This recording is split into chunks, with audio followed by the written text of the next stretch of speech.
الذي خلقكم من نفس واحدة وخلق منها زوجها وبث منهما رجالا كثيرا ونساء واتقوا الله الذي تساءلون به والأرحام إن الله كان عليكم رقيبا يا أيها الذين آمنوا اتقوا الله حق تقاته ولا تموتن إلا وأنتم مسلمون يا أيها الذين آمنوا اتقوا الله وقولوا قولا سديدا يصلح لكم أعمالكم ويغفر لكم ذنوبكم ومن يطع الله ورسوله فقد فاز فوزا عظيما ثم أما بعد فإن خير الحديث كتاب الله وخير الهدي هدي محمد صلى الله عليه وسلم وشر الأمور محدثاتها وكل محدثة بدعة وكل بدعة ضلالة أيها الإخوة المؤمنون أوصيكم بتقوى الله أعوذ بالله من الشيطان الرجيم ثم لتسألن يومئذ عن النعيم ബഹുമാനമുള്ള മുഅ്മിനീങ്ങളെ മുഅ്മിനാത്തുകളെ,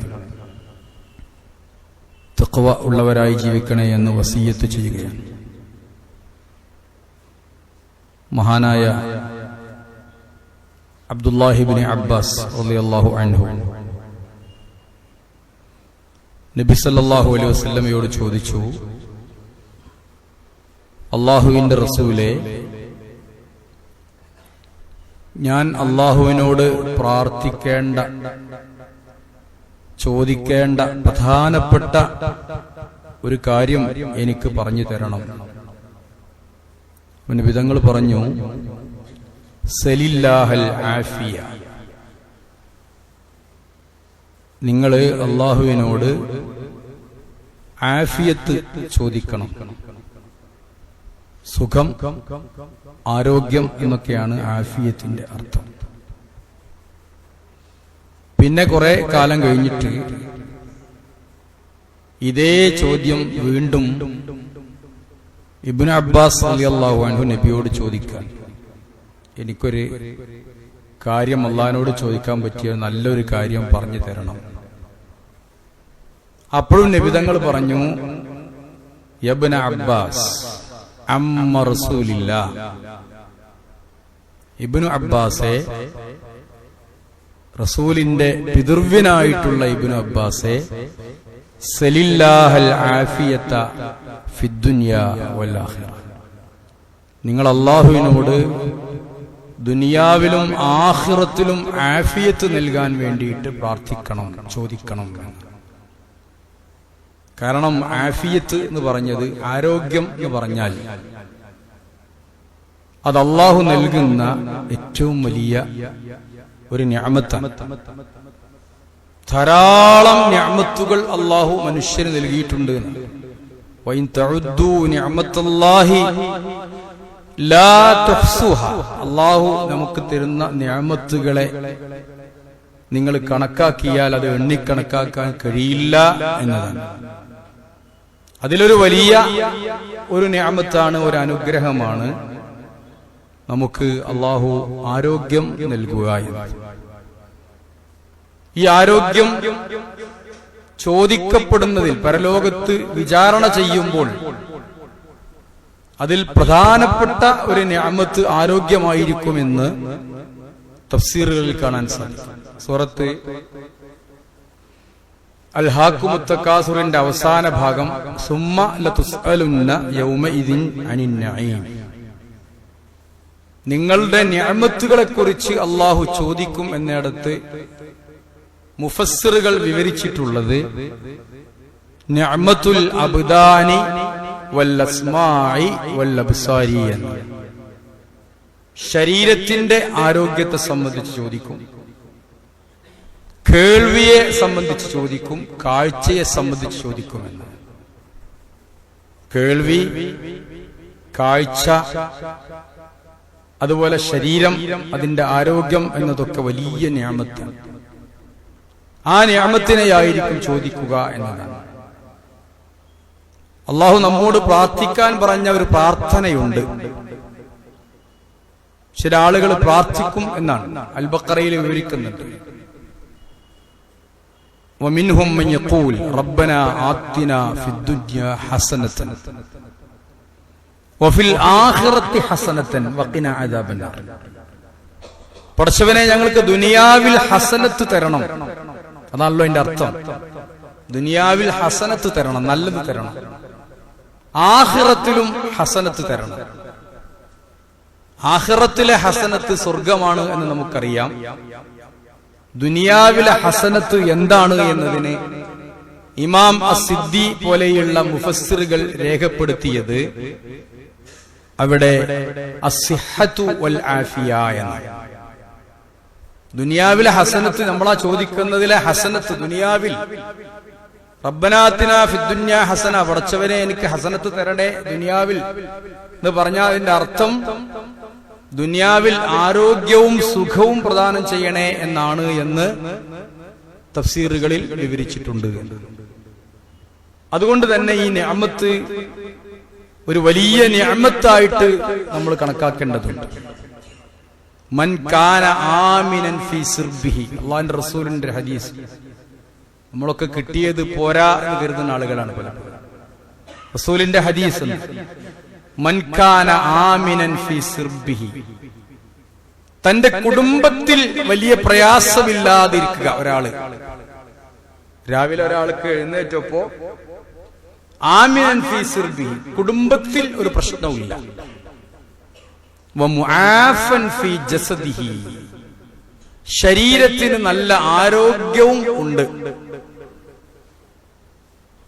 വഇൻദഹു ഖൂത്തു യൗമിഹി, അന്ന് ഭക്ഷിക്കാനുള്ള ഭക്ഷണവും ഉണ്ട് എങ്കിൽ അവനാണ് കോടീശ്വരൻ. ഫകഅന്നമാ ഹൈസത് ലഹു ദുനിയാ ബിഹദാഫീരിഹാ, ദുനിയാവ് മുഴുവൻ നേടിയവനെ പോലെയാണ് എന്ന് ആലോചിച്ച് നോക്കൂ. രാവിലത്തെ ഒരു സന്തോഷം, അന്ന് എഴുന്നേറ്റുമ്പോ പ്രത്യേക പ്രശ്നമൊന്നുമില്ല. കടക്കേന്ന് പൊന്തിനുണ്ട്, കാല് വലിയ പ്രശ്നമൊന്നുമില്ലാതെ നിലത്ത് കിടത്താൻ കഴിയുന്നുണ്ട്, ഭക്ഷണം കഴിക്കുമ്പോ ഇറങ്ങുന്നുണ്ട്, ഓർമ്മയൊക്കെ ശരിക്കുണ്ട്, കുടുംബത്തിൽ പ്രത്യേക പ്രശ്നങ്ങളൊന്നുമില്ല. അന്നൊക്കെയുള്ള ഭക്ഷണമുണ്ട്. അന്ന് എന്തെങ്കിലും രാവിലെ ചായക്ക് കടിക്കും ഉച്ചക്കുള്ള ഭക്ഷണമൊക്കെ ഉണ്ട് എങ്കിൽ അവനാണ് വലിയ മുതലാളി. അവനാണ് കഅന്നമാ ഹീസത് ലഹു ദുനിയാ ബിഅജ്മഇഹാ അല്ലെങ്കിൽ ബിഹദാഫീരിഹാ, ഈ ദുനിയാവ് മുഴുവനും കിട്ടിയതുപോലെയാണ്. ആരോഗ്യം എന്ന് പറഞ്ഞാൽ രോഗമില്ലാത്ത ഒരവസ്ഥയാണ്. WHO വേൾഡ് ഹെൽത്ത് ഓർഗനൈസേഷന്റെ നിർവചന പ്രകാരം ഹെൽത്ത് എന്നാണ് ആരോഗ്യത്തിന് പറയാം. ഹെൽത്ത് എന്ന് പറഞ്ഞാൽ മനുഷ്യൻ ശരീരത്തിലും മനസ്സിലും സമൂഹത്തിലും ഒരു നല്ല അവസ്ഥ ഉണ്ടാകുമ്പോഴാണ് അത് ആരോഗ്യം എന്ന് പറയുന്നത്. നമുക്കറിയാം, ഇന്നിപ്പോ പ്രത്യേകിച്ച് ഭീകരാക്രമണമൊക്കെ നടന്ന സാഹചര്യത്തിൽ സാമൂഹ്യമായി അതൊരു ആരോഗ്യകരമല്ല. അപ്പോ ആരോഗ്യം എന്ന് പറഞ്ഞാൽ സമൂഹത്തിലും ആരോഗ്യമുണ്ടായിരിക്കണം, തന്റെ ശരീരത്തിനും ആരോഗ്യമുണ്ടായിരിക്കണം, രോഗമില്ലാത്ത നല്ല അവസ്ഥ ഉണ്ടായിരിക്കണം, സമൂഹത്തിൽ ഒരു നല്ല അവസ്ഥ ഉണ്ടാവണം, ജീവിക്കാൻ പറ്റുന്ന ഒരു സാഹചര്യം, ഒരു സമാധാനം ഒക്കെ ഉണ്ടാവണം. അപ്പോഴാണ് ആരോഗ്യം എന്ന് അതിന് പറയാം. WHO നിർവചിക്കുന്ന നിർവചനമാണ്. ശരീരത്തിലും തന്നെ ഒരു നല്ല സ്വസ്ഥത, സമാധാനമൊക്കെ ഉണ്ടാവണം. മനസ്സിനും, അത് മാനസികാരോഗ്യം മറ്റൊരു വിഷയമാണ്, മനസ്സിനും ഒരു സമാധാനമൊക്കെ ഉണ്ടാവണം. അപ്പോഴാണ് അത് ആരോഗ്യമായി മാറുന്നത് എന്നാണ്. രോഗമില്ലാത്ത ഒരവസ്ഥ തന്നെ വലിയ ഒരു നല്ല അവസ്ഥയാണ്. ആലോചിക്കൂ, രോഗങ്ങൾ മനുഷ്യ അല്ലാഹു തആല നൽകുന്ന ഒരു അനുഗ്രഹം തന്നെ ഈ രോഗത്തെ തന്റെ ശരീരം പ്രതിരോധിക്കും എന്നതാണ്. നമുക്കറിയാം, ഏത് കാര്യവും ഒരു വിധമുള്ള രോഗങ്ങളൊക്കെ തന്നെ മാറും. കുറച്ചു ദിവസം വെയിറ്റ് ചെയ്താൽ മാറാവുന്ന രോഗങ്ങളേ ഉള്ളൂ. അത് മനുഷ്യ സഹജമാണ്. പക്ഷേ ഇന്ന് ഏറ്റവും വലിയ രോഗം എന്ന് പറയുന്നത് HIV വൈറസ് ബാധയാണ്. ഹ്യൂമൻ ഇമ്മ്യൂണോ ഡെഫിഷ്യൻസി വൈറസ് എന്ന് പറയുന്ന HIV. നമ്മുടെ പരിസരത്ത് പോലും രാസലഹരി ഉപയോഗിക്കുന്നവരുടെ സിറിഞ്ചിലൂടെ ചെറുപ്പക്കാരായ യുവാക്കളിൽ HIV വൈറസ് കണ്ടു എന്നത് കുറച്ചു ദിവസം മുമ്പ്, ഒരാഴ്ച മുമ്പ് പത്രത്തിൽ നിങ്ങളൊക്കെ വായിച്ചിട്ടുണ്ടാവും, ഞാൻ വായിച്ചിട്ടുണ്ട്. എയ്ഡ്സ് എന്ന് പറയുന്ന അക്യൂർഡ് ഇമ്മ്യൂണോ ഡെഫിഷ്യൻസി സിൻഡ്രം എന്ന് പറയുന്ന എയ്ഡ്സ്, അതിന്റെ മലയാളം പറഞ്ഞാൽ ആർജിത രോഗപ്രതിരോധ ശക്തിക്ഷയ ലക്ഷണ സാകല്യം എന്നതാണ്. എന്ന് പറഞ്ഞാൽ മനുഷ്യ ശരീരത്തില് ഒരു രോഗം വന്നാൽ ഓട്ടോമാറ്റിക്കലി ഈ രോഗം മാറണം. മാറുന്നില്ലെങ്കിൽ അതിനുള്ള കെമിക്കലുകൾ കൊടുത്ത്, മരുന്ന് കൊടുത്ത്, അത് ആയുർവേദോ യുനാനിയോ അല്ലെ അലോപ്പതിയോ ഏതെങ്കിലും ഒരു മരുന്ന് കൊടുത്താൽ ആ മരുന്ന് അത് റിയാക്ട് ചെയ്യണം, അതവന്റെ ശരീരത്തിൽ പ്രതിഫലിക്കണം. അങ്ങനെ ആ രോഗത്തിന്റെ ലക്ഷണം മാറണം, രോഗം മാറണം എന്നതാണ്. പക്ഷെ ഒരു എയ്ഡ്സ് പിടിപെട്ട ഒരുത്തനെ സംബന്ധിച്ചിടത്തോളം ശരീരത്തിൽ എന്തെല്ലാം രോഗലക്ഷണങ്ങളുണ്ടോ ആ ലക്ഷണങ്ങൾ ഏത് മരുന്ന് കൊടുത്താലും മാറാതെ അവനിൽ തന്നെ നിലനിൽക്കും. അങ്ങനെ അവന്റെ ശരീരത്തിലെ ലിംഫ് ഗ്രന്ഥികളെ ബാധിക്കും, അതുപോലെ തന്നെ ശരീരത്തിലെ ഞരമ്പുകളെ ബാധിക്കും, തലച്ചോറിനെ ബാധിക്കും, കിഡ്നിയെ ബാധിക്കും. ഒരു രോഗത്തിനും ഒരു മരുന്നും അവനിൽ പ്രവർത്തിക്കൂല, പ്രതിപ്രവർത്തനങ്ങൾ ഉണ്ടാവില്ല. അങ്ങനെ ഇഞ്ചിഞ്ചായി മരിച്ചു പോകുന്ന അവസ്ഥക്കാണ്. ആ രോഗത്തിന് പ്രത്യേക പേരില്ല, അതൊരു സിൻഡ്രോമാണ്, അത് എയ്ഡ്സ് എന്നറിയപ്പെടില്ല. ആലോചിച്ച് നോക്കൂ, അതുപോലും അള്ളാഹു നമുക്ക് നൽകുന്ന ആ രോഗപ്രതിരോധ ശക്തി പോലും ഒരു വലിയ അനുഗ്രഹമാണ്. അതുണ്ടാകണം എന്നാണ് പടച്ച തമ്പുരാനോട് നമ്മൾ പ്രാർത്ഥിച്ചുകൊണ്ടിരിക്കുന്നത് എന്നാണ്. നമ്മുടെയൊക്കെ ആരോഗ്യത്തിന്റെ വില മനസ്സിലാക്കണമെങ്കിൽ നമ്മളൊക്കെ ആശുപത്രി സന്ദർശിക്കും. ഒരു പണ്ഡിതന്റെ മുന്നിൽ നിന്ന് ഒരാള് പറഞ്ഞുത്രേ, ഒരു കഥയാണ്. അല്ലാഹു തആല ഈ നിഅമത്തൊക്കെ എല്ലാവർക്കും ഇങ്ങനെ കൊടുത്തപ്പോ ഞാനൊക്കെ എവിടെ ഇരുന്നു? കോടീശ്വരന്മാരെങ്ങനെ നോക്കുകയാണ്, വലിയ ബിൽഡിങ്, വലിയ കാറ്, വലിയ വാഹനമൊക്കെ ഇങ്ങനെ നോക്കുമ്പോ ഈ മനുഷ്യൻ പറയാണ്, ഇതൊക്കെ അല്ലാഹു തആല വീതിച്ചപ്പോ ഞാൻ എവിടെ ഇരുന്നു? ഈ പണ്ഡിതൻ അദ്ദേഹത്തെ നേരെ ആശുപത്രിക്ക് കൂട്ടിക്കൊണ്ടുപോയി. രോഗികളൊക്കെ ഇങ്ങനെ കാണിച്ചു കൊടുത്ത് ഈ രോഗമൊക്കെ അല്ലാഹു തആല ഇങ്ങനെ വീതിച്ചു കൊടുത്തപ്പോ എവിടെ ഇരുന്നു? തിരിച്ചു ചോദിച്ചു. എന്നാണ് ഒരൊറ്റ മണിക്കൂർ ഒരാശുപത്രി പോയിട്ട് 1 മണിക്കൂർ എമർജൻസി കൗണ്ടറിന്റെ മുന്നിൽ നിന്നാൽ അള്ളാഹു നമുക്ക് തന്നിട്ടുള്ള അനുഗ്രഹങ്ങളെ മുഴുവനും മനസ്സിലാക്കാൻ കഴിയും. 1 മണിക്കൂർ നിന്നാണ്. ഒരു ഇസ്ആഫ് അത്യാഹിത വിഭാഗം എന്ന് പറയുന്നിടത്ത് പോയിട്ട് ഒരൊറ്റ മണിക്കൂർ നമ്മളിടക്കൊക്കെ പോയി നിൽക്കണം. അപ്പോഴേ നമ്മുടെ നിഅമത്ത് നമ്മളിപ്പോഴും കിട്ടിയത് പോരാച്ചിട്ട് ഓടുകയാണ്. ഒരൊറ്റ മണിക്കൂർ ഒരാശുപത്രിയുടെ മുന്നിൽ പോയിട്ട്, ഒരു അത്യാഹിത വിഭാഗത്തിന്റെ മുന്നിൽ പോയിട്ട് നിന്നാൽ അള്ളാഹ് നമുക്ക് നൽകിയ അനുഗ്രഹങ്ങൾ മനസ്സിലാവും. അത് കഴിഞ്ഞ് അതിന്റെ ഉള്ളിൽ കൂടെ ഇങ്ങനെ നടക്കുക. മൂക്കില് പൈപ്പിട്ട് കിടക്കുന്ന ആളുകൾ, മൂത്രത്തിന് പൈപ്പിട്ട് കിടക്കുന്ന അതിലേറെ ആളുകൾ. ലോകത്തെന്തുണ്ടായിട്ടും ഒരു ഇറുക്ക് വെള്ളം വായിലേക്ക് ഇറങ്ങാത്ത ആളുകൾ, ഇറങ്ങിയവർക്ക് അത് പുറത്തു പോകാത്ത അവസ്ഥ. വ്രണങ്ങളും മുറികളും വന്ന് പൊട്ടിയൊലിച്ച് ദുർഗന്ധങ്ങൾ വമിക്കുന്ന മുറിവുകൾ, ആ റൂം മുഴുവൻ ദുർഗന്ധം. മക്കള് വിദേശത്തുനിന്ന് കൊണ്ടുവന്ന ഏറ്റവും നല്ല സ്പ്രേ അടിച്ച് സുഗന്ധത്തിന്റെയും ദുർഗത്തിന്റെയും സമ്മിശ്ര മണം ആ റൂമിലുണ്ട്. ചില വീടുകളിലും ഉണ്ട്. ആലോചിച്ച് നോക്കണം. വയ്യാതെ കിടക്കുന്ന ഒരാള് വീടിൽ, വലിയ വീടാണ്, പക്ഷെ വീട്ടിൽ കയറി ചെല്ലുമ്പോ തന്നെ സുഗന്ധത്തിന്റെയും ദുർഗന്ധത്തിന്റെയും കൂടിയ ഒരു കൂർത്ത മണം അനുഭവപ്പെടുന്ന വീടുകളുണ്ട്.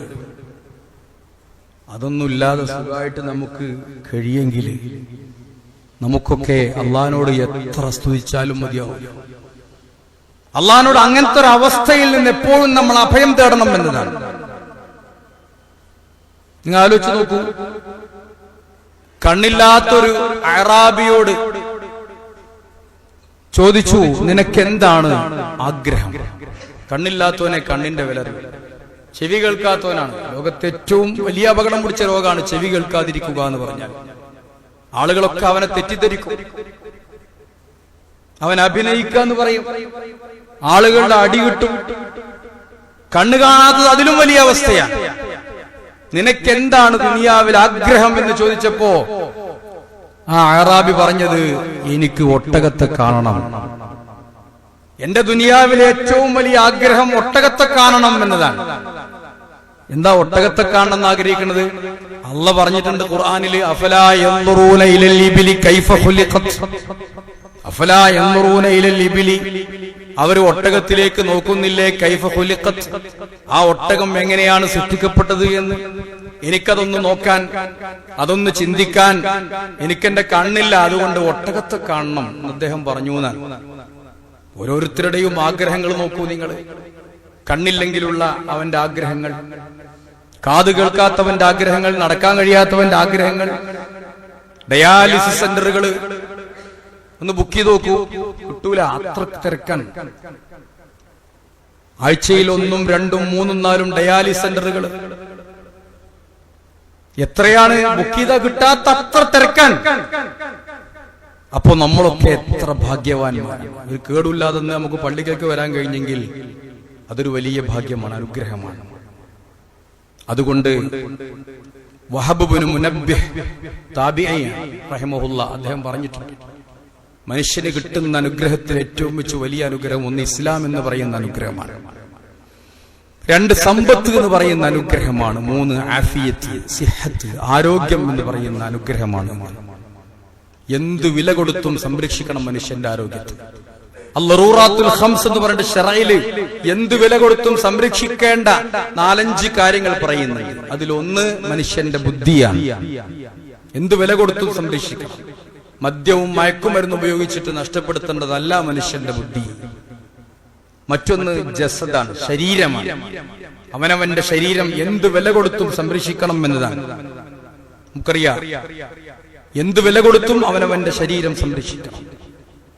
മറ്റൊന്ന് അവന്റെ നസ്ല്, അവന്റെ സന്താന പരമ്പര.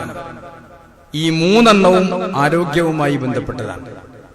അതുകൊണ്ട് അള്ളാഹു തന്ന ആരോഗ്യത്തെ സൂക്ഷിക്കുക എന്നത് നമ്മുടെ ബാധ്യതയാണ്. നമ്മൾ ശ്രദ്ധിക്കണം, സംരക്ഷിക്കണം. ഏറ്റവും പ്രധാനമായിട്ട് നമുക്കറിയാം, ആരോഗ്യത്തെ സംരക്ഷിക്കുക എന്ന് പറയുമ്പോൾ ഹിഫ്ളുസ് സിഹ, ആരോഗ്യ സംരക്ഷണം. ഇബ്നു സീന അദ്ദേഹം പറഞ്ഞിട്ടുണ്ട്. ഇബ്നു സീന അവിസന്ന എന്നറിയപ്പെടും. അദ്ദേഹത്തിന്റെ പ്രധാനപ്പെട്ട ഗ്രന്ഥമാണ് അൽ ഖാനൂനു ഫി തിബ്ബ്. ഇന്നും മെഡിസിന് പഠിക്കുന്ന കുട്ടികളുടെ റഫറൻസ് ഗ്രന്ഥമായി നിലനിൽക്കുന്നു അൽ ഖാനൂനു ഫി തിബ്ബ്. ഇബ്നു സീന എന്ന് പറയുന്ന അവിസന്ന, അദ്ദേഹം ഒരു ഇസ്ലാമിക സയന്റിസ്റ്റാണ്. അദ്ദേഹത്തിന്റെ പുസ്തകം, അദ്ദേഹം അതിൽ പറയുന്നുണ്ട് 3 കാര്യങ്ങളാണ് ശ്രദ്ധിക്കേണ്ടത്. ഒന്ന് അരിയാള, എക്സസൈസ്, വ്യായാമം. രണ്ടാമത്തേത് തഖ്ലീലുൻ നൗം, തദ്ബീറുൻ നൗം, ഉറക്കം നിയന്ത്രിക്കുക. മൂന്നാമത്തേത് തഖ്ലീലു തആം, ഭക്ഷണം കുറക്കുക എന്നതാണ്. ഇബ്നു സീന പറയുന്ന കാര്യം. ഇതൊക്കെ ഖുർആനിൽ നിന്ന് വളരെ വ്യക്തമായിട്ട് ആരോഗ്യം നമ്മളെ ഖുർആൻ പഠിപ്പിച്ചിട്ടുണ്ട്. നിങ്ങൾ ആലോചിച്ച് നോക്കൂ, ആരോഗ്യം എന്ന് പറയുന്നത് പിന്നെ എന്താ പറയാ, വ്യായാമത്തിന്റെ കാര്യത്തിൽ പ്രവാചകന്റെ ശരീരങ്ങൾ പരിശോധിച്ചു നോക്കൂ. പ്രവാചകർ സല്ലല്ലാഹു അലൈഹി വസല്ലമ ചെറുപ്പത്തിൽ തന്നെ സിബാഹത്ത്, നീന്തൽ പഠിച്ചു എന്ന് കാണാൻ സാധിക്കും. ഇന്ന് സങ്കടം അതാണ്, ഒരുപാട് ആളുകൾക്ക് നീന്താൻ അറിയില്ല. നല്ലൊരു മാർഗമാണ്, പഠിക്കേണ്ടതാണ്. ഒന്നാമത് കുട്ടികൾക്ക് നല്ലൊരു വ്യായാമമാണ്. രണ്ടാമത് നമുക്കറിയാം, ഇന്ന് ഈ ടൂറിസ്റ്റ് കേന്ദ്രങ്ങളിലൊക്കെ അവിടെ ഇവിടെയൊക്കെ പോയാൽ അധിക കുട്ടികളും മരിക്കുന്നത് ഈ വെള്ളത്തിലൊക്കെ ഇറങ്ങി വീണിട്ടൊക്കെയാണ്. കുറെയെങ്കിലും ബോട്ടപകടങ്ങൾ, തോണിയപകടങ്ങൾ, കുറെയൊക്കെ നീന്തൽ അറിഞ്ഞാൽ രക്ഷപ്പെടും. അതിലേറെ നീന്തൽ എന്ന് പറയുന്നത് ദിവസവും കുറച്ച് നീന്തിയാൽ ശരീരത്തിന് നല്ല ആരോഗ്യമുള്ള കാര്യമാണ്. നബി സല്ലല്ലാഹു അലൈഹി വസല്ലം ചെറുപ്പത്തിൽ തന്നെ അത് പഠിച്ചു, വേണ്ടപ്പെട്ടവരെ പഠിപ്പിച്ചു കൊടുത്തു എന്ന് കാണാൻ സാധിക്കും. അതുപോലെ തന്നെ അമ്പെയ്ത്ത് മത്സരം നടത്തി, അത് കായികമാണ്. കുതിരപ്പുറത്ത് കയറാനുള്ള അഭ്യാസങ്ങളൊക്കെ സഹാബികൾ പഠിച്ചിരുന്നു എന്ന് കാണാൻ സാധിക്കും. നബി സല്ലല്ലാഹു അലൈഹി വസല്ലം തന്നെ ആയിഷ ബീവിയുമായി ഓട്ട മത്സരം നടത്തിയത് കാണാൻ സാധിക്കും. ഒരിക്കൽ ഓട്ട മത്സരം നടത്തി, അതില് ആയിഷ ബീവി ജയിച്ചു, നബി തോറ്റു. തോറ്റുകൊടുത്തതായിരിക്കും, അങ്ങനെ അടക്കുവാണ്. പിന്നെ കുറെ കാലം കഴിഞ്ഞ് രണ്ടാളും കൂടി നമുക്കൊന്നും കൂടി ഓട്ട മത്സരം നടത്തിയാലോ, ഇതൊക്കെ ഹദീസിൽ കാണാം. ഒന്നും കൂടി ഓട്ട മത്സരം നടത്തി രണ്ടാളും. അപ്പൊ നബി ജയിച്ചു, ആയിഷ ബീവി തോറ്റു. അപ്പൊ നബി പറഞ്ഞു, ഹാദാ ബിദാക്, അന്ന് നീ ജയിച്ചില്ലേ, അതിന് പകരാണ് ഇന്ന് ഞാൻ ജയിച്ചത് എന്ന് പറഞ്ഞു. ആലോചിച്ച് നോക്കൂ, സഹാബത്തുകളൊക്കെ നന്നായി നിസ്കരിക്കും, നിസ്കാരം എന്നത് ചില യുക്തിവാദികൾ പറയും നിസ്കാരം സുബഹിസ്കരിക്കാം, സുബഹിസ്കാരം ഒരു വ്യായാമമാണ്. അങ്ങനെയല്ല, നിസ്കാരം വ്യായാമമല്ല, ഇബാദത്താണ്. പക്ഷേ നിസ്കാരം കൊണ്ടൊരു വലിയ നേട്ടം ലഭിക്കുന്നുണ്ട് ശരീരത്തിൽ എന്നുള്ള കാര്യത്തിൽ യാതൊരു സംശയവുമില്ല. സഹാബത്തിന്റെ കാലത്തൊക്കെ വ്യായാമം കുറവായത് കൊണ്ടുള്ള രോഗങ്ങളൊന്നും സ്ഥിരീകരിക്കപ്പെട്ടിട്ടില്ല. കാരണം അവര് നന്നായി നിസ്കരിക്കും. ആലോചിച്ച് നോക്കൂ, ഇന്നിപ്പോ മാക്സ് 7 7 തരത്തിലുള്ള എക്സസൈസുകളൊക്കെ പാടെ കൂട്ടി രൂപം കൊടുത്തിട്ടുള്ള കാര്യങ്ങളാണ്. അത് കുഴപ്പമൊന്നുമില്ല, നല്ല കാര്യമാണ്. പക്ഷെ നിങ്ങൾ ആലോചിച്ച് നോക്കൂ, പഴയ കാലത്ത് ലുഹാ നിസ്കാരം 8 റക്അത്ത് വരെ നിസ്കരിക്കാം. സുബ്ഹി, ലുഹ, ളുഹർ, എന്റെ ഒക്കെ മുമ്പുള്ള സുന്നത്തുകൾ, പിന്നെ അസർ, അതുപോലെ മഗ്രിബ്, ഇശാ, അത് കഴിഞ്ഞാൽ ഖിയാമുൽ ലൈൽ എപ്പോഴും നിസ്കരിക്കുന്നില്ല. അമേരിക്കക്കാരൻ ആരുടെ നിസ്കാരങ്ങൾ അവിടെ വായിച്ചതാണ് കേട്ടോ. ഒരാളെ നിസ്കാരം ഇങ്ങനെ കണ്ടപ്പോ പറഞ്ഞത്ര വല്ലാത്തൊരു സംഭവമാണിത്. ശരീരത്തിന്റെ എല്ലാ അവയവങ്ങളും അളകനുണ്ടല്ലോ, ഒരവയവം ഒഴികെ ബാക്കിയൊക്കെ അളകനുണ്ട് എന്ന് പറഞ്ഞതാ. അപ്പോൾ ആ സലാം കിട്ടിയത് എന്നാണ്. ഇപ്പൊ അതും അളകി എന്ന് പറഞ്ഞതാണ്. അപ്പൊ ശരിക്കും നിസ്കാരം എന്നത് കൃത്യമായി കൊണ്ടുപോയാൽ മറ്റ് എക്സസൈസുകളിലൊന്നും ആവശ്യം ശരിക്കില്ല. ശരിക്കും ഒരു മനുഷ്യനെ സംബന്ധിച്ചിടത്തോളം, മുഅ്മിനായ മനുഷ്യനെ സംബന്ധിച്ചിടത്തോളം അതിന്റെ അർത്ഥം നിസ്കാരം എക്സസൈസിന് പകരാണെന്നല്ല. നിസ്കാരം ഇബാദത്താണ്, അത് അങ്ങനെ തന്നെ നിർവഹിക്കണം. പക്ഷേ അത് ശരീരത്തിന്റെ ഒരു വ്യായാമം എന്നതിനെ പരിഗണിക്കുന്നുണ്ട് രഹസ്യമായിട്ടെങ്കിലും എന്ന് നമ്മൾ മനസ്സിലാക്കുക മാത്രം. അല്ല, ഒരിക്കലും അങ്ങോട്ടും ഇങ്ങോട്ടും സന്തുലനത്തിന് വേണ്ടിയല്ല ഞാനത് പറഞ്ഞത്. അതുപോലെ തന്നെ ഭക്ഷണങ്ങൾ ആലോചിച്ച് നോക്കൂ. ഖുർആൻ പറയുന്നുണ്ട് ഭക്ഷണം കഴിക്കുന്നത് ഹലാലായ ഭക്ഷണം കഴിക്കണം എന്നല്ല ഖുർആൻ പറഞ്ഞിട്ടുള്ളത്. ഒപ്പം പറഞ്ഞത് ത്വയ്യിബൻ, നല്ലത് കഴിക്കണം എന്നാണ്. കുലൂ മിമ്മാ ഫിൽ അർളി ഹലാലൻ ത്വയ്യിബ, നിങ്ങൾ ഭൂമിയിൽ നിന്ന് ഭക്ഷണം കഴിക്കുമ്പോ ഹലാലായ ഭക്ഷണം കഴിക്കണം. അതോടൊപ്പം ത്വയ്യിബ, നല്ല ഭക്ഷണം കഴിക്കണം. കറാഹത്തുള്ളത് കഴിക്കരുത്. നമുക്ക് താല്പര്യമില്ലാത്തൊരു ഭക്ഷണം ഇപ്പോഴൊക്കെ അങ്ങനെ ഉണ്ട്. ഇവിടെ ഒരു ഹോട്ടലിൽ എവിടെ കയറിയപ്പോ എഴുതി വെച്ചിട്ടുണ്ട് ബീഫും പഴംപൊരി. ചിലർക്ക് ഛർദിക്കാൻ വരും, ചിലർക്ക് കഴിക്കാം. താല്പര്യം ഉണ്ടെങ്കിൽ കഴിക്കാം, താല്പര്യമില്ലെങ്കിൽ കഴിക്കണ്ട, അത്രേ ഉള്ളൂ. പക്ഷെ ത്വയ്യിബായിരിക്കണം, അവനവന് ഇഷ്ടപ്പെടണം. നബിന്റെ അടുത്ത് ഉടുമ്പിനെ കൊണ്ടെന്തോ മക്കാര് ഉടുമ്പ് കഴിക്കാറില്ല. തട്ടിപ്പറിച്ച് വാങ്ങി ഖാലിദ് ബിൻ വലീദ് റളിയല്ലാഹു അൻഹു ഉടുമ്പിനെ ഒന്നാകെ നബിന്റെ അടുത്ത് നിന്ന് തിന്നു. നബി അത് അംഗീകരിച്ചു, പ്രശ്നം ഉണ്ടായിട്ടില്ല. ഖാലിദ് വലീദിന് അത് ഇഷ്ടമാണ്. അപ്പൊ ബീഫും പഴംപൊരിയും കൂടി കൂട്ടിക്കോച്ച ഒരാൾക്ക് തിന്നാൻ പറ്റുമെങ്കിൽ തിന്നാം, വിരോധമല്ല. എല്ലാരും അത് തീറ്റിക്കണം എന്നില്ല. ത്വയ്യിബായിരിക്കണം, അവനവന്റെ മനസ്സിന് തൃപ്തി ഉണ്ടാവണം. തിന്നുന്ന സാധനം വൃത്തിയുള്ളതായിരിക്കണം. യാ അയ്യുഹന്നാസ് കുലൂ മിനത് ത്വയ്യിബാത്ത്, ജനങ്ങളെ നിങ്ങൾ നല്ലത് തിന്നണം, നല്ലത് ഭക്ഷിക്കും. മാത്രമല്ല ഭക്ഷിക്കുമ്പോ തന്നെ മദീനത്തെ എവിടെ ഒരു ഡോക്ടറെ കൊടുന്നാക്കി, ഒരു വൈദ്യരെ ചികിത്സിക്കാൻ. ഡോക്ടർക്ക് രോഗികളെ കിട്ടാല്ല, അങ്ങനെയാണ്. ചിലർക്ക് അങ്ങനെ ഉണ്ടാവും. ലക്ഷദ്വീപിൽ ഒരു ജയിലുണ്ട്, അതിൽ ഇതുവരെ ആളെ കിട്ടിയിട്ടില്ല. കാരണം അവിടെ കുറ്റകൃത്യങ്ങളില്ല, വെയിലില്ല, അതിർവരമ്പുകളില്ല, കുറ്റകൃത്യങ്ങളില്ല, ജയിലിന്റെ ആവശ്യമല്ല. അപ്പൊ അതേപോലെ മദീനത്ത് കൊടുന്നാക്കിയപ്പോ ഡോക്ടർക്ക് രോഗികൾ ആവശ്യമില്ല. നമ്മളൊക്കെ എന്ത് രോഗം പരസ്യം ചെയ്തിട്ട് ചികിത്സ വിൽക്കുന്ന ആൾക്കാരാണ്. രോഗത്തിന്റെ പരസ്യം നമ്മൾ കൊടുക്കുന്നത്. ആ പരസ്യം ഇങ്ങനെ കേട്ടാൽ ഏതെങ്കിലും ഒന്നും നമുക്ക് ഇല്ലായിരിക്കൂല. എന്നിട്ട് രോഗം പരസ്യം ചെയ്യുക, പ്രത്യേകിച്ച് മലപ്പുറം ജില്ലയിൽ എത്ര ആശുപത്രികളാ. അപ്പൊ രോഗം പരസ്യം ചെയ്തിട്ട് ചികിത്സ വിൽക്കുന്ന ഒരു കാലത്താണ് നമ്മളെന്ന് ജീവിക്കണം. നിങ്ങൾ ആലോചിച്ച് നോക്കൂ, മദീനത്ത് ഒരൊറ്റ രോഗിനെ കിട്ടിയില്ല. അവര് ചോദിച്ചു എന്താ ഇപ്പൊ ഇതിന്റെ രഹസ്യം ചോദിച്ചറിയാൻ. ഞങ്ങള്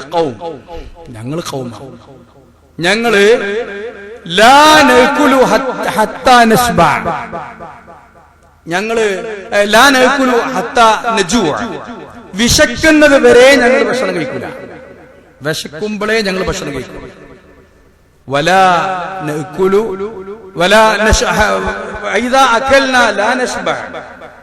ഞങ്ങൾ ഭക്ഷണം കഴിച്ചാൽ ഞങ്ങൾക്ക് വയറ് നിറയില്ല. എത്ര നല്ല പോയിന്റാ. ഭക്ഷണം കഴിക്കുക, വിശക്കുമ്പോ മാത്രം ഭക്ഷണം കഴിക്കുക. നമ്മളങ്ങനെയല്ല.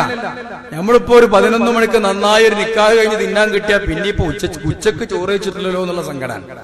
അതിനും പോയി കുത്തിരിക്കും. 2, 3, 4 കല്യാണം ഉണ്ടെങ്കിൽ അവിടെയൊക്കെ പോകും, കുറേശ്ശെ തിന്നും. അവിടുന്ന് തിന്നു, ഇവിടുന്ന് തിന്നു, ഒക്കെ ഇതൊരു ഒരു കരാറായിട്ട് എടുത്തിക്കാണ് ചില ആൾക്കാർക്ക്. തീറ്റാന്നുള്ളതിനെ വലിയൊരു കാര്യപ്പെട്ട പണിയായിട്ട് എടുക്കുകയാണ്. അത് കേരളത്തിൽ മാത്രമേ ഉള്ളൂ തിന്നാനായിട്ട് മെനക്കെട്ടിക്കുന്ന ആളുകളെ. ലോകത്തിന്റെ ഏത് ഭാഗത്ത് പോയാലും പോണ വഴിക്ക് ഒരു ഡ്രൈവർ ആണെങ്കിൽ ഓൻ പോണ വഴിക്ക് ഒരു സാൻഡ്വിച്ച് വാങ്ങിയിട്ട് കടിച്ചു വെച്ചിട്ടാണ് പോകും. മറ്റവനൊരു ചപ്പാത്തി വാങ്ങി ചുറ്റി കുടിച്ച് അല്ലെങ്കിൽ ആംബ്ലേറ്റ് അതിൻ്റെ ഉള്ളിൽ വെച്ച് ചുറ്റി അടുത്ത് പോകും. ഇത് തിന്നാനായിട്ട് സമയം കണ്ട് ഇരുന്ന് ചെലവാക്കുന്ന ആളുകൾ കേരളക്കാർ മാത്രമേ ഉള്ളൂ. അത് നമ്മുടെ വീടുകളിലൊക്കെ പലപ്പോഴും അതുപോലെ കല്യാണം ഇങ്ങനത്തെ സംഗതികൾക്കൊക്കെ ആവശ്യത്തിന് മാത്രമല്ല. ബൊഫേ സിസ്റ്റം ഒന്നും ചിലർക്ക് അറിയുന്നില്ല, അത് നല്ലതാണെന്ന് ഞാൻ പറയുന്നില്ല. പക്ഷെ ചില ബൊഫയൊക്കെ കണ്ടാൽ എടുത്തു കൊണ്ടുപോകണോ, തോലും കെട്ട് കൊണ്ടുപോകണ മാതിരി എടുത്തു കൊണ്ടുപോകും. അല്ല തിന്നാനും വെക്കൂല, അതങ്ങനെ ഒരു ഭാഗത്ത് വെക്കും, വേസ്റ്റ് ആക്കും. എന്തൊരു വൃത്തികേടാ കാണിക്കണ്ടേ. പരിചയമില്ല, ആവശ്യത്തിന് എടുക്കുക, ആവശ്യത്തിന് തിന്നാക്കെ മാറ്റി നമ്മുടെ ആളുകള്. അതുകൊണ്ട് തന്നെ ആശുപത്രികൾ ഇഷ്ടം പോലെ ഉണ്ടാകുകയാണ്. അങ്ങനെ ആലോചിച്ചു, അഥവാ തിന്നാൽ തന്നെ ഞങ്ങൾക്ക് വയറെന്നറിയില്ല. അതുപോലെ തന്നെ രാത്രി ഭക്ഷണം. ലോകത്ത് അള്ളാന്റെ ദുനിയാവിൽ ഒരു ജീവി മഗ്‌രിബിന്റെ ശേഷം ഭക്ഷണം കഴിക്കൂല. നിങ്ങൾ കണ്ടുക്കണോ ഏതെങ്കിലും ഒരു ജീവി മഗ്‌രിബിന്റെ ശേഷം ഭക്ഷണം കഴിക്കണത്? പുല്ലൂട്ടി പോയൊക്കെ നിങ്ങൾ പുല്ല് പോയിക്കൊണ്ടെടുത്ത പോത്തുകളെ തിന്നൂല, രാവിലെ തിന്നും. നമ്മളോ ഇവിടുന്ന് കാസർഗോഡ് വരെ ഒന്ന് യാത്ര ചെയ്താൽ മതി, നേരം മുഴുക്കോളം തട്ടുകടയിൽ തീറ്റ തന്നെയാണ്, അൽഫാമും മന്തിയും. പിന്നെ എങ്ങനെ ആശുപത്രി ഒഴിവുണ്ടാകുക?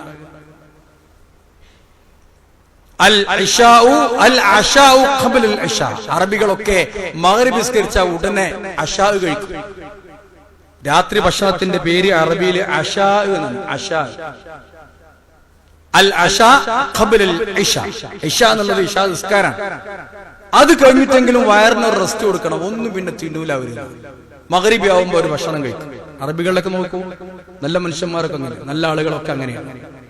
രാത്രി ഉണ്ടെങ്കിൽ മനുഷ്യനല്ലാത്ത ഒരു ജീവിയും മഗ്‌രിബിന്റെ ശേഷം ഭക്ഷണം കഴിക്കണം. നിങ്ങൾ കണ്ടത് കാക്കകളൊക്കെ ആണെങ്കിൽ വന്ന് കടന്നുറങ്ങും, പോത്തുകൾ വന്ന് കടന്നുറങ്ങും, നായക്ക് പിന്നെ എര പിടിക്കണോട്ടുണ്ടാവും. അവർക്ക് പകലിറങ്ങാൻ പറ്റാഞ്ഞിട്ടാണ്. രാത്രി മാത്രം അവരുടെ ഭക്ഷണം. അതെന്തെങ്കിലും കിട്ടിയാൽ തിന്നു കഴിഞ്ഞാൽ ദഹിക്കോളം. മലമ്പാമ്പൊക്കെ നടന്നു പോകുന്നതാണ്. മലമ്പാമ്പിന്റെ ചരിത്രങ്ങൾ പഠിക്കണം. മലമ്പാമ്പ് സഞ്ചരിച്ചുകൊണ്ടേയിരിക്കും, എര കിട്ടുന്നത് വരെ സഞ്ചരിക്കും. റെസ്റ്റ് ഉണ്ടാവില്ല മലമ്പാമ്പിന്, കണ്ടോടത്ത് കാണൂല.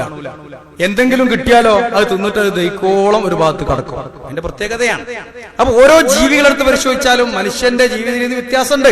അപ്പൊ ഞാൻ പറഞ്ഞു വരുന്നത് ഭക്ഷണത്തിന്റെ കാര്യം. നബി സല്ലല്ലാഹു അലൈഹി വസല്ലം പറഞ്ഞു, മാ മലഅ ഇബ്നു ആദം ശർറൻ മിൻ വിആ, മോശമായ ഒരു സാധനം മനുഷ്യൻ നിറച്ചിട്ടില്ല മിൻ ബത്നിഹി, അവന്റെ വയറിനേക്കാൾ. ഒരു മനുഷ്യൻ നിറക്കുന്ന ഏറ്റവും മോശമായ സഞ്ചി അല്ലെങ്കിൽ പാത്രം അത് അവന്റെ വയറാണ്. അല്ലാഹു റസൂൽ പറയാ, ഫഇൻ കാന ലാ ബുദ്ദ മിൻഹു, ഇനി നിറച്ചേ പറ്റുള്ളൂ എങ്കിലോ ഫസുലുസിൽ തആമിഹി വസുലുസുൽ ശറാബിഹി വസുലുസിൽ നഫസിഹി, മൂന്നിലൊന്ന് ഭക്ഷണത്തിന് വേണ്ടി ഉപയോഗിക്കണം. ആമാശയം 3 ഭാഗമാക്കുക. ഒരു ഭാഗം ഭക്ഷണത്തിന് വേണ്ടിയിട്ട്, ഒരു ഭാഗം വെള്ളത്തിന് വേണ്ടിയിട്ട്, ഒരു ഭാഗം ശ്വാസം കിട്ടാൻ വേണ്ടിയിട്ട്. സുലുസുൽ നഫ്സിഹി, അവന്റെ ശ്വാസത്തിന് വേണ്ടിയിട്ട് എന്ന് പറഞ്ഞാൽ 3-1 എയർ ഉണ്ടെങ്കിലേ നടക്കുള്ളൂ ബാക്കി കാര്യങ്ങളൊക്കെ. അപ്പോ സുലുസ് ആമാശയത്തിന്റെ 3-1 ഭക്ഷണം പറ്റുള്ളൂ, 3-1 വെള്ളം വേണം. അപ്പൊ ഭക്ഷണത്തിന്റെ കാര്യത്തിൽ കൃത്യമായ ഒരു കാഴ്ചപ്പാട് ഇസ്ലാമിനുണ്ട്. അത് സ്വീകരിച്ചാൽ നമുക്ക് ആരോഗ്യമുണ്ടാകും എന്നാണ്. അതുപോലെ തന്നെ പിന്നെ ദുആകള്, പ്രാർത്ഥനകള് നോക്കൂ. റസൂലുള്ളാഹിന്റെ പ്രാർത്ഥന 3 പ്രാവശ്യം രാവിലെ അല്ലാഹുമ്മ ആഫിനി ഫീ ബദനി, അല്ലാഹുമ്മ ആഫിനി ഫീ സമഇ, അല്ലാഹുമ്മ ആഫിനി ഫീ ബസരി. റസൂലുള്ളാഹിന്റെ പ്രാർത്ഥനയാണ്. അല്ലാഹുവേ, എന്റെ കണ്ണിന് നീ ആരോഗ്യം തരണം, എന്റെ ശരീരത്തിന് നീ ആരോഗ്യം തരണം, എന്റെ കേൾവിക്ക് നീ ആരോഗ്യം തരണം. 3 പ്രാവശ്യം രാവിലെയും 3 പ്രാവശ്യം വൈകുന്നേരവും പ്രാർത്ഥിക്കും. അല്ലാഹുമ്മ ഇന്നി അസ്അലുക്കൽ അഫ്വ വൽ ആഫിയ ഫിദ്ദീനി വദ്ദുനിയ വൽ ആഖിറ. അല്ലാഹുവേ, നിന്നോട് ഞാൻ മാപ്പും ആരോഗ്യവും ചോദിക്കുന്നു, സുഖം ചോദിക്കുന്നു ദുനിയാവിലും ആഖിറത്തിലും. റസൂലുള്ളാഹിന്റെ പ്രാർത്ഥനയാണ്. അതുപോലെ തന്നെ മോശമായ രോഗങ്ങൾ റസൂലുള്ളാഹി അഭയം തരും. അല്ലാഹുമ്മ ഇന്നി അഊദു ബിക മിനൽ ബറസി വൽ ജുദാമി വൽ ജുനൂനി വസയ്യിൽ അസ്ഖാം. അല്ലാഹുമ്മ ഇന്നി അഊദു ബിക മിനൽ ബറസ്. അല്ലാഹുവേ, വെള്ളപ്പാണ്ട്, പാണ്ട് രോഗത്തിൽ നിന്ന് ഞാൻ നിന്നോട് അഭയം തേടുന്നു. ചികിത്സയില്ലാത്ത രോഗങ്ങളാണ്. വൽ ജുനൂൻ, ഭ്രാന്ത്, വൽ ജുദാം, കുഷ്ഠരോഗം, സയ്യിൽ അസ്ഖാം, മോശമായ രോഗങ്ങളൊക്കെ, കൊറോണ പോലെയുള്ള, എയ്ഡ്സ് പോലെയുള്ള, ക്യാൻസർ പോലെയുള്ള മാരകമായ, കിഡ്നി ഫെയിലിയർ പോലെയുള്ള മാരകമായ രോഗങ്ങളിൽ നിന്നൊക്കെ അഭയം തേടുന്നു എന്ന് അല്ലാഹു റസൂൽ പ്രാർത്ഥിക്കുന്നു. അല്ലാഹു റസൂലിന്റെ മറ്റൊരു പ്രാർത്ഥന, അല്ലാഹുമ്മ ഇന്നി അഊദു ബിക മിൻ സവാലി നിഅമതിക വതഹവ്വുലി ആഫിയതിക വഫുജാഅത്തി നിഖ്മതിക വമിൻ കുല്ലി സഖ്. അല്ലാഹുമ്മ ഇന്നി അഊദു ബിക മിൻ സവാലി നിഅമതിക. അല്ലാഹുവേ, നിന്റെ നിഅമത്ത് ഇല്ലാതാകുന്നതിൽ നിന്ന് ഞാൻ നിന്നോട് അഭയം തേടുന്നു. വതഹവ്വുലി ആഫിയതിക, നിന്റെ ഈ ആരോഗ്യം മാറി മറിയുന്നതിൽ നിന്നും, വഫുജാഅത്തി നിഖ്മതിക, പെട്ടെന്നുള്ള മരണത്തിൽ നിന്നും. അല്ലാഹുവേ, ഞാൻ നിന്നോട് അഭയം തേടുന്നു. ഇതൊക്കെ റസൂലുള്ള പ്രാർത്ഥിച്ചതാണ്. അതുകൊണ്ട് നമ്മളൊക്കെ നമ്മുടെ ആരോഗ്യങ്ങൾ കണ്ടറിയുമ്പോൾ, കാണാൻ കഴിയുമെങ്കിൽ, കേൾക്കാൻ കഴിയുമെങ്കിൽ, അറിയാൻ കഴിയുമെങ്കിൽ നമ്മൾ അള്ളാഹിനോട് എപ്പോഴും പറയണം, റബ്ബി ഔസിഅനി അൻ അശ്കുറ നിഅമതകല്ലതി അൻഅംത അലയ്യ. അല്ലാഹുവേ, നീ എനിക്ക് തന്ന ഈ നിഅമത്തിനെ നന്ദി ചെയ്യാൻ എനിക്ക് തൗഫീഖ് നൽകണേ എന്ന് 40 വയസ്സായ ഒരു മനുഷ്യനത് പ്രാർത്ഥിക്കണം എന്ന് പരിശുദ്ധ ഖുർആനിൽ കാണുന്നുണ്ട്. റബ്ബി ഔസിഅനി അൻ അശ്കുറ നിഅമതകല്ലതി അൻഅംത അലയ്യ. പടച്ചോനെ, നീ എനിക്ക് ചെയ്ത ഈ അനുഗ്രഹത്തെ അതിനുവേണ്ടി നന്ദി ചെയ്യാൻ എനിക്ക് നീ പ്രചോദനം നൽകണേ എന്ന് പ്രാർത്ഥിക്കണം. 40 വയസ്സായി അറിയാം, ഒരു മനുഷ്യന്റെ ആരോഗ്യം പൂർണ്ണമാകുന്നത് 40 വയസ്സ് വരെയാണ്. എന്തും തിന്നാതയിക്കും, എങ്ങോട്ടും ഓടും ചാടും ഒക്കെ ചെയ്യാം. 40 വയസ്സ് കഴിഞ്ഞാൽ പിന്നെ ഉപ്പ് കൂട്ടാൻ പറ്റൂല, പ്രഷർ ഉണ്ടാവും, ഷുഗർ കൂട്ടാൻ പറ്റൂല, പിന്നെ പഞ്ചസാര കൂട്ടാൻ പറ്റൂല, ഷുഗർ ഉണ്ടാകും, നെയ്യ് കൂട്ടാൻ പറ്റൂല, ഇറച്ചി തിന്നാൻ പറ്റൂല, കൊളസ്ട്രോൾ ഉണ്ടാകും, അതുപോലെ തന്നെ കിഴങ്ങ് തിന്നാൻ പറ്റൂല, ഗ്യാസ് ഉണ്ടാകും. ഒക്കെ 40ന്റെ ശേഷം മനുഷ്യന്റെ ആരോഗ്യങ്ങളൊക്കെ മാറി വരും. അതുകൊണ്ടാണ് പ്രാർത്ഥന, റബ്ബി ഔസിഅനി അൻ അശ്കുറ നിഅമതകല്ലതി അൻഅംത അലയ്യ വഅലാ വാലിദയ്യ. ഇത് സുലൈമാൻ നബിയും പ്രാർത്ഥിച്ചിട്ടുണ്ട്. 40 വയസ്സായ ഒരു മനുഷ്യൻ, ഒരു യുവാവ് അത് പ്രാർത്ഥിക്കുമെന്നും ഖുർആനിലുണ്ട്. അതുകൊണ്ട് നമുക്കൊക്കെ നൽകിയ ഈ ആരോഗ്യം നിലനിർത്താൻ അള്ളാഹിനോട് എപ്പോഴും നമ്മൾ പ്രാർത്ഥിച്ചുകൊണ്ടിരിക്കുക. അള്ളാഹു അനുഗ്രഹിക്കട്ടെ. അൽഹംദുലില്ലാഹി റബ്ബിൽ ആലമീൻ വലാഖിബത്തു ലിൽ മുത്തഖീൻ വലാ ഉദ്വാന ഇല്ലാ അലൽ ളാലിമീൻ വസല്ലി വസല്ലിം അലാ ഖാതിമിൽ അംബിയാഇ വൽ മുർസലീൻ നബീന മുഹമ്മദിൻ വആലിഹി വസഹ്ബിഹി അജ്മഈൻ. അമ്മാ ബഅദ് തഖുല്ലാഹ ഇബാദല്ലാഹ്. ബഹുമാനരെ, ഹദീസിൽ നമുക്ക് കാണാം, ഇമാം ബൈഹഖി പോലെയുള്ള ആളുകളൊക്കെ റിപ്പോർട്ട് ചെയ്തിട്ടുണ്ട്, യഗ്തനിം ഖംസൻ ഖബ്ല ഖംസ്. 5 കാര്യങ്ങൾക്ക് മുമ്പ് 5 കാര്യങ്ങൾ മുതലാക്കണം. അത് നമ്മൾ മുതലാക്കിയെടുക്കണം. അതിലൊന്ന് ഹയാത്തക ഖബ്ല മൗതിക. മരിക്കുന്നതിന് മുമ്പ് നമ്മുടെ ജീവിതം പരമാവധി ഉപയോഗപ്പെടുത്തണം. മരിക്കുന്നതിന്റെ മുമ്പ് നമ്മുടെ ജീവിതം പരമാവധി നമ്മൾ ഉപയോഗപ്പെടുത്തണം നല്ല കാര്യങ്ങൾക്ക് വേണ്ടിയിട്ട്. നിന്റെ ആരോഗ്യം നഷ്ടപ്പെടുന്നതിന്റെ മുമ്പ് നിന്റെ ആരോഗ്യത്തെ നീ ഉപയോഗപ്പെടുത്തണം. നിനക്ക് ഒഴിവുണ്ടാകുമ്പോ നിന്റെ ശുഗലിന്, ജോലിയെ ഉപയോഗപ്പെടുത്തണം. കാരണം നിന്റെ ഒഴിവ് സമയത്ത് ഉപയോഗപ്പെടുത്തണം. ജോലി ആകുന്നതിന്റെ മുമ്പ്. ജോലി ആയാൽ പിന്നെ നമുക്ക് ഒഴിവ് സമയം കിട്ടൂല. നിഅമത്താനി മഗ്ബൂനുൻ ഫീഹിമ കസീറുൻ മിനന്നാസ്. ഒരുപാട് ആളുകൾ വഞ്ചിതരാകുന്ന 2 നിഅമത്തുണ്ട് എന്ന് അല്ലാഹു റസൂൽ പഠിപ്പിച്ചിട്ടുണ്ട്. അതിലൊന്ന് അസ്സിഹത്തു, ആരോഗ്യമാണ്. മറ്റൊന്ന് അൽ ഫറാഗ്, ഒഴിവ് സമയമാണ്. അതുപോലെ തന്നെ ശബാബക ഖബ്ല ഹറമിക്, വയസ്സാകുന്നതിന്റെ മുമ്പ് യുവത്വം. അപ്പൊ നമുക്കൊക്കെ ഈ അവസ്ഥ ഏത് സമയത്തും മാറാൻ സാധ്യതയുണ്ട്. നമ്മുടെ ഈ ആരോഗ്യാവസ്ഥ ഏത് സമയത്തും എന്തുമാവാം. കണ്ണിന്റെ കാഴ്ച പോകാം, കിഡ്നിയുടെ പ്രവർത്തനം നിൽക്കാം, തലച്ചോറിന് ബോധക്ഷയം സംഭവിക്കാം, അതുപോലെ തന്നെ ലിവറിന് കേടുക സംഭവിക്കാം, ശരീരത്തിന് പല രോഗങ്ങളും വരാം. ആരോഗ്യമുള്ള സമയത്ത് ആ ആരോഗ്യത്തെ ഇബാദത്ത് ചെയ്യുവാനും അള്ളാഹുവിനെ ആരാധിക്കുവാനും നല്ല കാര്യത്തിനും ദുനിയാവിനും ആഖിറത്തിനും ഉപകാരമുള്ള കാര്യത്തിനും സാമൂഹികമായ നന്മകൾക്ക് വേണ്ടി നമ്മുടെ ശരീരത്തെ, നമ്മുടെ ആരോഗ്യത്തെ നമ്മൾ ഉപയോഗിക്കണം എന്നാണ് സാന്ദർഭികമായി സൂചിപ്പിക്കാനുള്ളത്. അള്ളാഹു അനുഗ്രഹിക്കട്ടെ. ഒരു കാര്യം പറയാനുള്ളത്, നമ്മുടെ തൊട്ടടുത്ത് കുറ്റിപ്പുറം പോലീസ് സ്റ്റേഷന്റെ പരിസരത്തുള്ള പള്ളിയുടെ പരിസരത്ത് ഒരു ആദർശ സമ്മേളനം നടക്കുന്നുണ്ട്. അടുത്ത ഞായറാഴ്ച 27-ാം തീയതി ഞായറാഴ്ച 5 മണിക്ക് പ്രമുഖരായ പണ്ഡിതന്മാര് അവിടെ വരുന്നുണ്ട്. ആദർശ വിശദീകരണം നടത്തുന്നുണ്ട്. സംശയമുള്ള കാര്യങ്ങളൊക്കെ നീക്കം ചെയ്യാൻ അവസരമുണ്ട്.